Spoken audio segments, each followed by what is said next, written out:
Ukrajina traži izbacivanje Rusije iz Ujedinjenih nacija nekoliko sati nakon što je Vladimir Putin rekao da je otvoren za pregovore sa prihvatljivim rešenjima.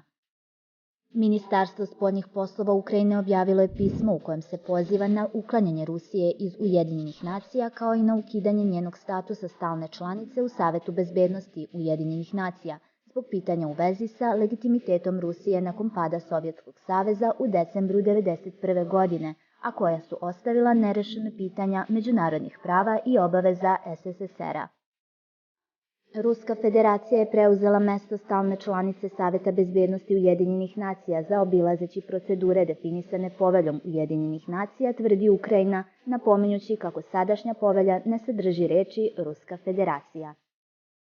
Sa pravne i političke tačke gledišta zaključak može biti samo jedan. Rusija je uzurpator mesta Sovjetskog saveza u Savetu bezbednosti Ujedinjenih nacija, navodi se u pismu.